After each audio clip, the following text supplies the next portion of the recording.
This court is now in session. I, the Honorable Stitch, will be presiding the case. Prosecution Attorney Ashley, please issue your opening statement. On July 4th, Michael the Monkey was in Vail, Colorado.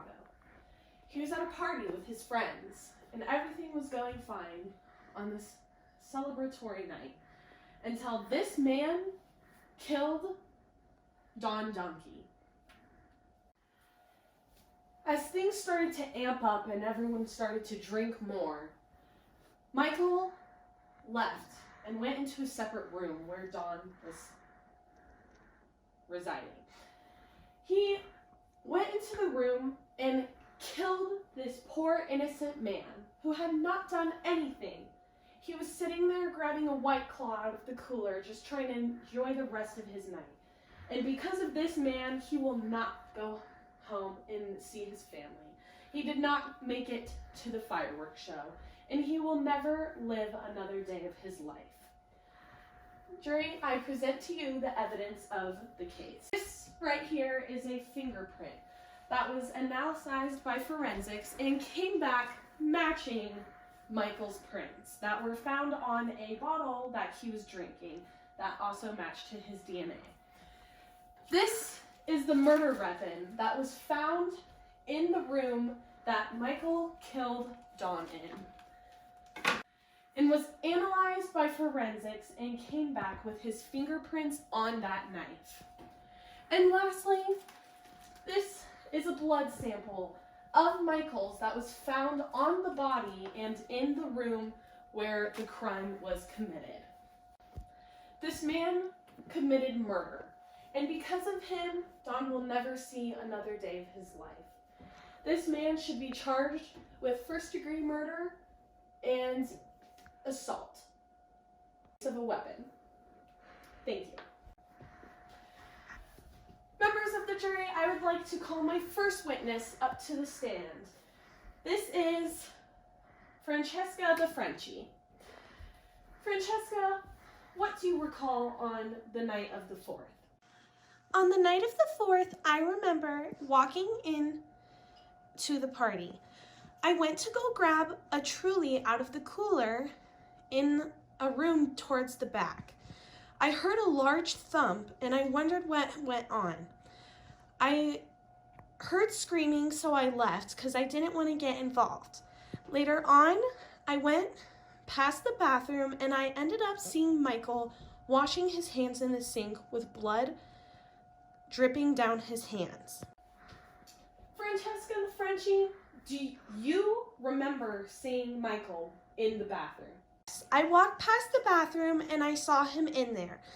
I was startled when I saw the blood, so I started to walk away, but that's when he came out. He said hi to me and acted like nothing had happened, but he seemed a little startled. Francesca the Frenchie, where did you see him go after that? Well, after I saw him run out of the hallway, he turned left and he seemed to run towards the sliding glass door. I presume that he left the party after that.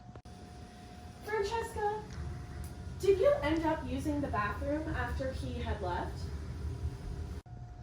Yes, I had to pee really bad, so I ended up going back into the bathroom and I was scared. I noticed that there was a lot of blood in the sink. It seemed like he tried to wash it down all the way, but it didn't seem like it was washed down enough. Defense attorney, please issue your cross-examination.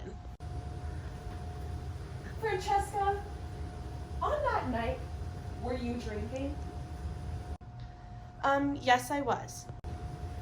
So, if you had been drinking that night, you can argue that you may not recollect or remember some things that may have happened. Well, I drank very lightly that night, so I remember everything that was going on. How many drinks would you say that you had?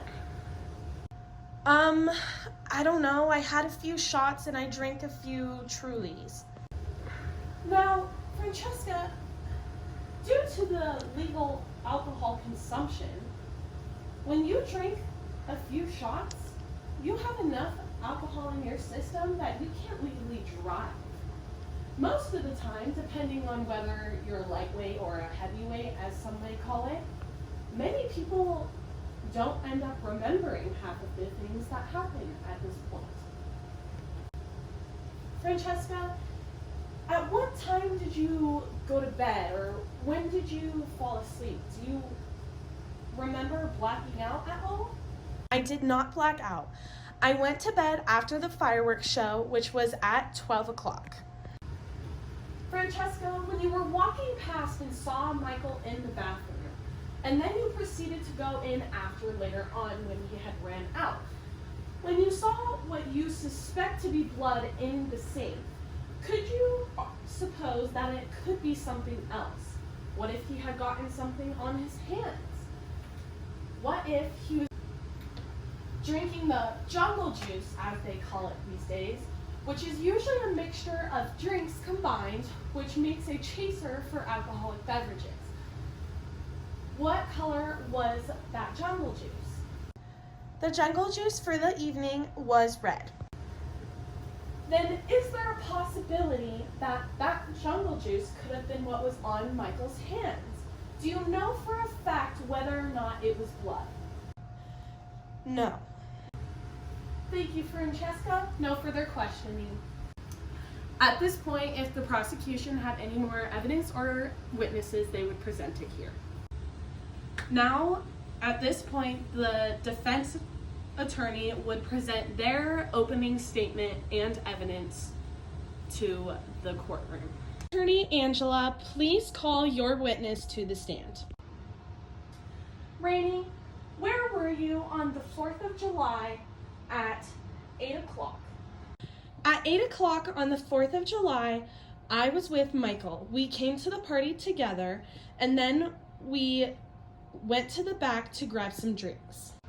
Rainey, when you went to grab some drinks with Michael, was he alongside you the entire time? Yes, he was with me the entire time. We were interlocking arms. We had become very close recently, and we were kind of getting intimate with one another.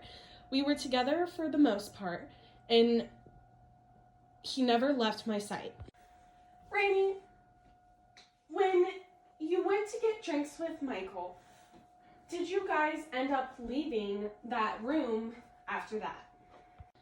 Yes, after that, we went out into the main room where everyone else was gathered, so that way we could drink and play a card game. Rainey, do you recall seeing Dawn that night?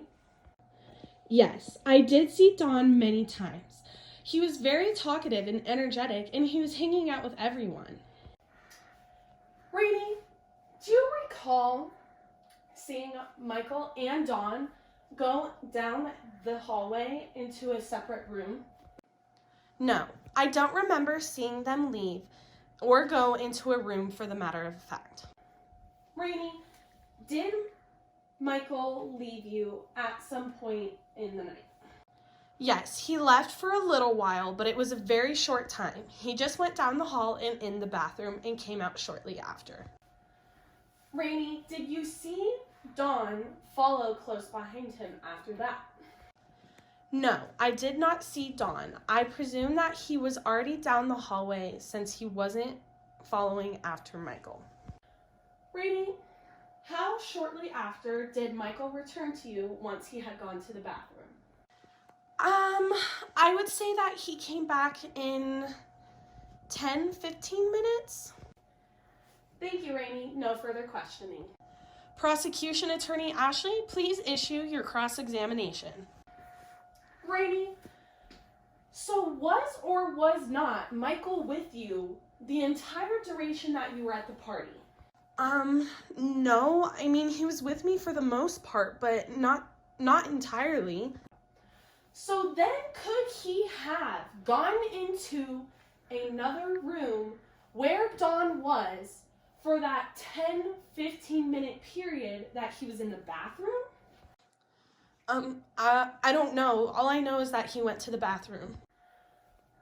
Members of the jury, I don't know if it's just me, but I think that being in a bathroom for 10 to 15 minutes is quite a long time. Rainey, was Michael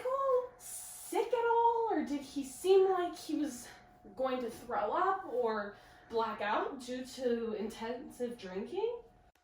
No, he seemed fine. Thank you. No further questioning. At this point, if the defense had any more witnesses or evidence, they would present it here. Prosecution Attorney Ashley, please give your closing statement. Ladies and gentlemen, on July 4th, this man took another man's life. Don will never be able to see another day. He'll never become a father, a grandfather. He'll never get to see his children, or if he had a daughter, would never walk her down the aisle. Those things are no longer even up for question because this man took Don's ability or chance to have that. All the evidence shows that Michael was there that night and killed Don. For him to be in the bathroom for 10 to 15 minutes is very questionable. No person sits in the bathroom for 10 to 15 minutes, especially if they aren't feeling sick, which Rainey included earlier that he wasn't nauseous or blacked out. Therefore, he was in the bathroom causing trouble.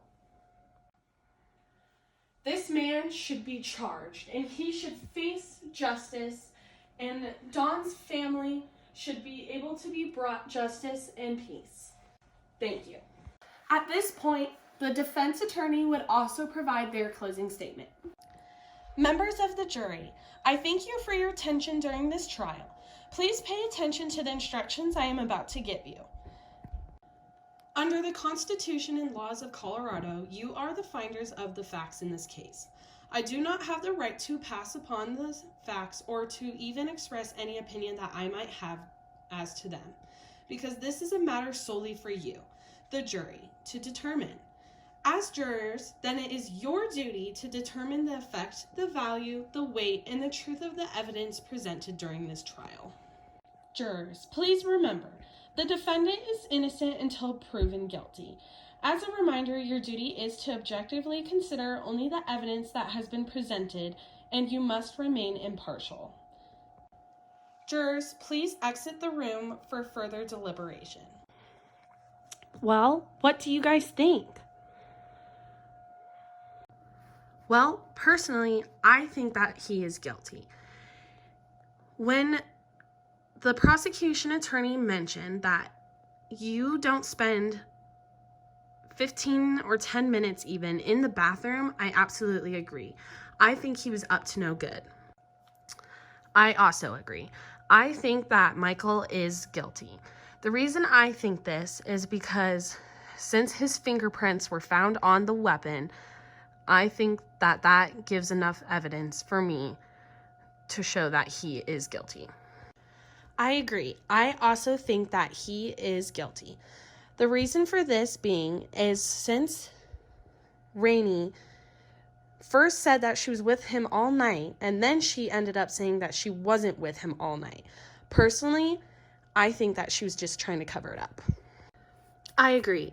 Especially since they said that they were getting more intimate and starting to gain a stronger connection. I think that gives her reason to cover it up as well. I also think Michael is guilty. I agree. I also think Michael is guilty.